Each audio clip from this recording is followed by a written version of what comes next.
बिस्मिल्लाहिर्रहमानिर्रहीम। अस्सलाम वालेकुम students and welcome back to my YouTube channel. You are watching conceptual study with Sadia.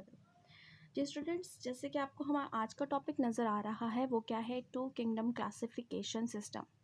अब to kingdom classification system से पहले हम हिस्ट्री ऑफ क्लासिफिकेशन सिस्टम को डिस्कस करेंगे, जो कि हमने बुक से ही कंप्लीट करना है टॉपिक, क्योंकि इसमें बहुत सारे साइंटिस्ट के नाम हैं और उनके जो उनकी वर्किंग है, जो उन्होंने क्लासिफिकेशन से रिलेटेड की है, डिफरेंट टैक्सास डिस्कवर करने से रिलेटेड की है, वो हम डिस्कस करेंगे, ठीक है, बुक से। So history of classification system को हम देखते हैं। जी बेटे, जैसे कि आपको बुक नज़र आ रही है, आपकी बायोलॉजी बुक जो है Punjab text board page number 36 पर आपको ये हेडिंग नज़र आएगी, हिस्ट्री ऑफ क्लासिफिकेशन सिस्टम की। हिस्ट्री ऑफ क्लासिफिकेशन सिस्टम में क्या बताया जाएगा, बेसिकली इसमें ये बताया जाएगा कि क्लासिफिकेशन जो है सबसे पहले किसने डिस्कवर किया था, सबसे पहले क्लासिफिकेशन करना या क्लासिफिकेशन की टर्म जो है वो किसने यूज़ की थी, कि किस तरह से ग्रुपिंग की करें हम, ठीक है। तो उस साइंटिस्ट के बारे में हम जानेंगे और फिर डिफरेंट साइंटिस्ट जो कि उस साइंटिस्ट के बाद आते गए और अपनी जो है कंट्रीब्यूशन करते रहे क्लासिफिकेशन से रिलेटेड, वो हम देखेंगे। सो सबसे पहले जो है यहाँ पर इम्पॉर्टेंट एमसीक्यू है, जो कि आपके पास पेपर, लाहौर बोर्ड के पास पेपर में देखा गया है। वो क्या है कि क्लासिफिकेशन सबसे पहले किसने इंट्रोड्यूस की थी, तो वो साइंटिस्ट है अरिस्टोटल, ठीक है। The earliest known system of classification of organisms comes from the Greek philosopher Aristotle. अगर क्लासिफिकेशन सिंपल आए तो अरिस्टोटल है, और अगर 5 किंगडम क्लासिफिकेशन आएगा देन रॉबर्ट विटिकर आएगा, ठीक है। वो भी हम इंशाल्लाह पढ़ेंगे अपने नेक्स्ट या फिर उससे नेक्स्ट लेक्चर में। He classified all organisms known at that time as either in the group Plantae or Animalia. जितने भी एनिमल्स थे, जितने भी हेटरोट्रॉफ्स थे, उन्हें एनिमेलिया में जो है कंसीडर किया गया था, और जितने भी ऑटोट्रॉफ्स थे, प्लांट्स थे, उन सबको जो है वो प्लांटी में रखा गया था, ठीक है। तो सबसे पहले जो है अरिस्टोटल, उसने क्लासिफिकेशन के बारे में बताया। नेक्स्ट है, in 700s Abu Usman Umar al Jahiz describe the characteristics of the 350 species of animals in his book. यहाँ से एमसीक्यू कैसे आता है कि साइंटिस्ट का नाम लिखा हुआ आएगा आपको कि अबू उस्मान उमर अल जहीज ने कितनी स्पीशीज़ के बारे में अपनी बुक में लिखा था। सो 350 स्पीशीज़ के बारे में उसने बताया था। Next, he wrote a lot about the life of ants. सबसे ज़्यादा आंट्स के बारे में किसने लिखा, इसी साइंटिस्ट ने लिखा। इन 1172 इब्ने रशद एवरोस, इसका दूसरा नाम जो है एवरोस के नाम से ये जाना जाता है, translated Aristotle's book de anima on the soul in Arabic. सबसे पहले जो है अरेबिक में अरिस्टोटल की बुक का जो है वो ट्रांसलेशन वो किसने किया था, इब्ने रशद ने किया था। In the end of 15th century many biologists has started work on the classification method. So आपके यहाँ पे ये ब्लू बॉक्स में जो है 1 2 3 4 5 साइंटिस्ट के नाम हैं। पहले तो हमने अरिस्टोटल भी देख लिया, अबू उस्मान अल जाहिज भी देख लिया, इब्ने रशद भी देख लिया, लेकिन उसके अलावा यहाँ पर कुछ और साइंटिस्ट के नाम हैं। आपने ये नाम याद करने हैं और इनके कंट्रीब्यूशन याद करनी है, ठीक है। एमसीक्यू पॉइंट ऑफ व्यू से ही इंपॉर्टेंट है। उसके अलावा पिछले जो है 5 साल में अगर आप देखेंगे तो पास पेपर्स में आपको इस एमसीक्यू के अलावा फ़िलहाल कोई और एमसीक्यू नज़र नहीं आएगा। सो पहला जो है साइंटिस्ट हमारे पास वो है एंड्रिया सिसिल पिनो। नेक्स्ट है John Ray. Third one is the Augustus Rivinus, Tournefort, Carolus Linnaeus, ठीक है। Andrea Cesalpino, John Ray, Augustus Rivinus, Tournefort, Carolus Linnaeus. तो ये जो साइंटिस्ट हैं इन्होंने डिफरेंट कंट्रीब्यूशन की। नंबर 1 ने क्या किया था, divided plants into 15 groups and called them genera. उसने क्या किया, जितने भी प्लांट्स के बारे में वो जानता था ये साइंटिस्ट, उसने उसके 15 ग्रुप्स बनाए, और उन 15 ग्रुप्स को उसने क्या नाम दिया कि ये मैंने 15 जेनरा बना दिए हैं किस किंगडम के, प्लांटी के, ठीक है। नेक्स्ट, जॉन रे ने क्या किया था, published important work on the plants classification. इसने एनिमल्स की क्लासिफिकेशन के बारे में कोई ख़ास काम नहीं किया, सिर्फ प्लांट्स की क्लासिफिकेशन के बारे में किया है। Next, Augustus Rivinus introduce the taxon of the order. उसने कहा कि जितने भी हम टैक्सन्स जो है वो यूज़ करते हैं उनमें एक ऑर्डर का भी होना चाहिए, उस ऑर्डर में हम किन करेक्टरिस्टिक्स की बेस पे करते हैं ये भी डिटेल उसने बताई होगी, ठीक है। Next one is Tony fort. Tony fort ने क्या किया था, introduce the taxa of class and species. हमने प्रीवियस लेक्चर में पढ़े थे ना टेक्सास, तो उन टेक्सास में हमने क्लास और स्पीशी का भी टेक्सा पढ़ा था। तो ये वाले दो जो है वो किसने इंट्रोड्यूस किए थे, टॉर्नी फोर्ट ने। फिर उन्हें जो है अरेंज फिर जो है बाद में किया गया था, फिर उसके अकॉर्डिंग जो है वो हम टेक्सास सारे पढ़ते हैं, किंगडम, फाइलम, क्लास, ऑर्डर वगैरह, ठीक है। Carolus Linnaeus grouped species according to the similar physical characters. इसने सेम स्पीशीज को जो है ग्रुप में रखा था, किस बेस पर रखा था, सेम फिजिकल कैरेक्टर्स की बेस पे। हमने अपने प्रीवियस लेक्चर में ये बात पढ़ी है कि जो क्लासिफिकेशन या ग्रुपिंग की जाती है वो फिजिकल कैरेक्टर्स, वो एक्सटर्नल कैरेक्टर्स, इंटरनल कैरेक्टर्स या फिर जेनेटिकली बेस पर भी की जा सकती है। नेक्स्ट बॉक्स में देखिए आप, Carolus Linnaeus divided nature into 3 kingdoms, minerals है, वेजिटेबल्स है, एनिमल्स। इसने कहा था कि पूरी दुनिया में जितने भी, पूरी कुदरत में जितने भी लिविंग ऑर्गेनिजम्स मौजूद हैं उन्हें हम या तो मिनरल्स का ग्रुप बनाएंगे, उनमें से या तो हम वेजिटेबल्स का ग्रुप बनाएंगे या फिर एनिमल्स का। ऑब्वियसली वेजिटेबल्स जो है वो प्लांट हो गए, एनिमल्स जो है वो एनिमेलिया में आ गए, बाकी जो थर्ड वन है वो उसने मिनरल्स का नाम दिया था। Linnaeus used 5 ranks in the classification. Number 1 जो है वो क्या है, क्लास है, फिर order, genus, species and variety. Linnaeus is best known for his introduction of the method still used to formulate the scientific names of the average species. हम इसी chapter में जो है नेक्स्ट जाके पढ़ेंगे साइंटिफिक नेम जो है वो कैसे रखे जाते हैं लिविंग ऑर्गेनिजम्स के, वो सारा जो है वो लीनियस ने ही बताया था, ठीक है। ओके, नेक्स्ट क्या है, biologist prefer such a system that can provide maximum information about the basic difference and the similarities among the different organisms.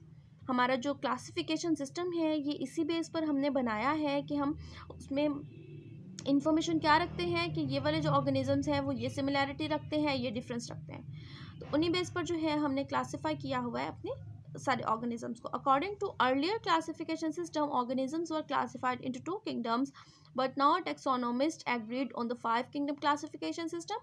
We will see the basis of these classification system and the drawbacks in the 2 kingdom and the 3 kingdom classification system. So हमने जो है अभी 2 kingdom classification देखना है, फिर 3 kingdom classification, फिर 5 kingdom classification हमने discuss करना है। हम देखेंगे कि इनमें से कौन सा बेस्ट है। Obviously 5 kingdom classification is the best kingdom classification system, और 2 और 3 किंगडम में क्या ड्रॉबैक्स थे ये हम डिस्कस करेंगे, ठीक है जी स्टूडेंट्स। तो 2 किंगडम क्लासिफिकेशन सिस्टम हमारा पहला जो है टॉपिक है, पहला पॉइंट है। तो जितने भी लिविंग ऑर्गेनिजम्स मौजूद हैं, ठीक है, उन सबको जो है ओल्डेस्ट क्लासिफिकेशन सिस्टम के अकॉर्डिंग 2 किंगडम्स में डिवाइड किया गया था, ठीक है। वो 2 किंगडम्स कौन से थे, सबसे पहले है हम कह सकते हैं कि चलिए हम प्लांटी कह लेते हैं। तो फर्स्ट जो है वो क्या था, किंगडम प्लांटी, और दूसरा जो है वो क्या कहा गया, किंगडम एनिमेलिया। किंगडम प्लांटी और किंगडम एनिमेलिया, ये जो है ये 2 किंगडम्स जो है वो बनाए गए थे according to the 2 kingdom classification system. अब इस क्लासिफिकेशन सिस्टम की बेस पे हमने क्या किया था, वो ऑर्गेनिज्म सारे के सारे जो कि क्या थे, ऑटोट्रॉफ्स। ऑटोट्रॉफ्स जितने भी ऑर्गेनिजम्स थे उन सबको हमने क्या किया, प्लांटी के अंदर प्लेस कर दिया। और जितने भी हेट्रोट्रॉफ ऑर्गेनिजम्स थे, हेट्रोट्रॉफ, जितने भी हेट्रोट्रॉफ्स ऑर्गेनिजम्स थे उन्हें हमने क्या किया, प्लांटी में जो है वो यहाँ पर जो है हमने फिट कर दिया। अब ऑटोट्रॉफ्स क्या होते हैं और हेट्रोट्रॉफ्स क्या होते हैं ये देखते हैं हम। जी बेटा जी, ऑटोट्रॉफ वो ऑर्गेनिजम्स हैं which can prepare their own food. वो ऑर्गेनिजम्स जो कि अपनी फूड खुद प्रिपेयर कर सकते हैं, ठीक है। और अपनी खुद की फूड कैसे बनाते हैं, ये बनाते हैं सिंपल इनऑर्गेनिक कंपाउंड से, सिंपल इनऑर्गेनिक कंपाउंड से जो है कम्प्लेक्स फूड जो है वो बना दी जाती है, कम्प्लेक्स ऑर्गेनिक फूड बना दी जाती है। उन ऑर्गेनिजम्स को ऑटोट्रॉफ्स कहा जाता है। और जितने भी ऑटोट्रॉफ्स पूरी दुनिया में पाए जाते हैं उन सबको प्लांटी के अंदर फिट किया गया।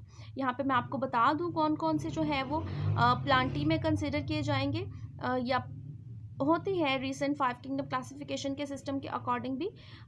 सारे के सारे प्लांट्स, फोटोसिंथेटिक बैक्टीरिया और एल्गी जो है वो प्लांट्स हैं। लेकिन यहाँ पर एक डिफ़ॉल्ट था, जैसे कि अभी हमने पहले डिस्कस किया कि हम जो है ड्रॉबैक्स को भी डिस्कस करेंगे। तो ड्रॉबैक इसका जो मेजर है वो मेजर ड्रॉबैक ये है कि यहाँ पर बहुत से ऐसे ऑर्गेनिजम्स को भी फिट कर दिया गया जो कि प्लांट्स नहीं है लेकिन प्लांट लाइक करेक्टर रखते हैं, और कुछ ऐसे भी ऑर्गेनिजम्स रखे गए जिनमें प्लांट वाली करेक्टर भी थी और एनिमल वाली भी। अगर हमने उन्हें प्लांट की करेक्टर होने की वजह से प्लांट में रखा तो फिर हमने एनिमल की करेक्टर होने की वजह से एनिमल में क्यों नहीं रखा? तो ये कुछ पॉइंट्स हैं, कुछ ड्रॉबैक्स हैं जो कि टू किंगडम क्लासिफिकेशन सिस्टम में फिट नहीं होते, इस वजह से ये रिजेक्ट कर दिया गया था। हम देखते हैं कि हेट्रोट्रॉफ क्या होते हैं। हेट्रोट्रॉफ वो ऑर्गेनिजम्स हैं which can not prepare their own food, which can not prepare their own food,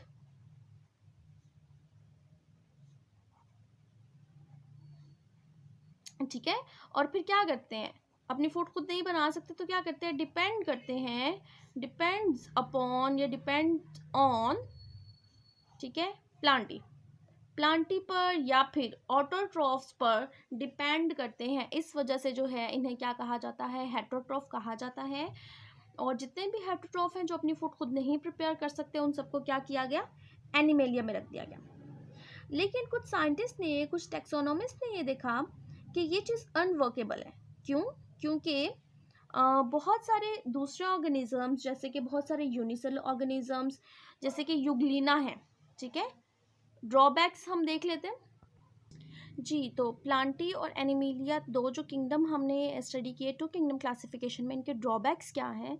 तो इनके ड्रॉबैक्स ये हैं कि बहुत सारे यूनिसेलुलर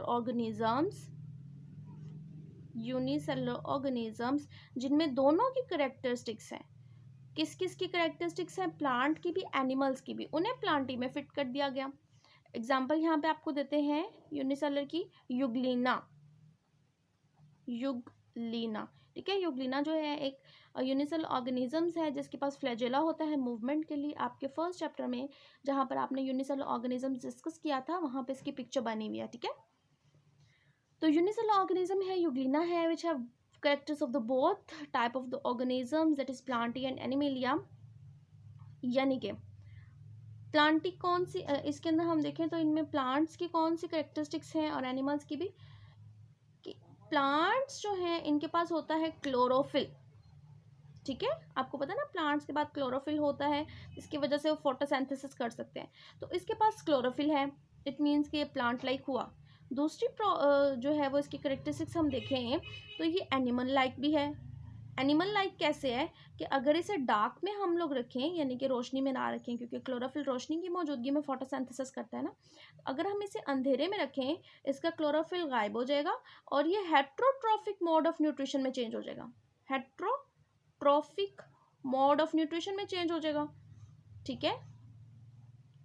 तो अगर ये हेट्रोट्रॉफिक बन जाता है, वो तो करेक्टरिस्टिक्स है एनिमल की, तो ये एनिमल के करेक्टर भी रखता है, प्लांट की करेक्टर भी रखता है। अगर हमने इसको प्लांट के करेक्टर होने की वजह से प्लांटी में रखा तो फिर हेट्रोट्रॉफ होने की वजह से एनिमेलिया में क्यों नहीं रखा? और अगर हमने इस एनिमेलिया में नहीं रखा तो फिर हमें इसे प्लांटी में भी नहीं रखना चाहिए था। सो ये कन्फ्यूजन थी मेन हमारे पास कि हमें क्या करना चाहिए कि युग्लिना जैसे ऑर्गेनिजम्स को हमें एक सेपरेट किंगडम प्रोवाइड कर देना चाहिए, ठीक है। इसके अलावा एक और प्रॉब्लम क्या था? पहला तो प्रॉब्लम ये हो गया ना कि दोनों कैरेक्टरिस्टिक्स वालों को हमने प्लांटी में रखा हुआ है। दूसरा प्रॉब्लम ये था कि ये जो टू किंगडम क्लासिफिकेशन सिस्टम है ये हमें प्रोकैरियोट्स और यूकैरियोट्स के जो डिफरेंस है वो भी नहीं बताता कि कौन से वाले ऑर्गेनिजम्स हैं जो कि प्रोकैरियोट्स हैं, कौन से हैं जो यूकैरियोट्स हैं। तो प्रोकैरियोट्स और यूकैरियोट्स का डिफरेंस भी हमें नहीं बताया गया इस क्लासिफिकेशन सिस्टम में। इस वजह से, इन ड्रॉबैक्स की वजह से ये क्लासिफिकेशन सिस्टम जो है वो रिजेक्ट कर दिया गया था, ठीक है। इसके बाद जो है फिर नेक्स्ट आया था थ्री किंगडम क्लासिफिकेशन सिस्टम, जिसमें ये वाले ऑर्गेनिजम्स को प्लेस कर दिया गया था प्रॉब्लम को सॉर्ट आउट करने के लिए, लेकिन वो भी रिजेक्ट हो गया था। अब सवाल है कि वो क्यों रिजेक्ट हो गया था, तो इंशाल्लाह वो हम देखेंगे अपनी नेक्स्ट वीडियो में। तब तक अपना ख्याल रखें, वीडियो पसंद आ जाती है तो लाइक शेयर करें, ठीक है, और नेक्स्ट वीडियो का इंतज़ार करें। अल्लाह हाफिज़।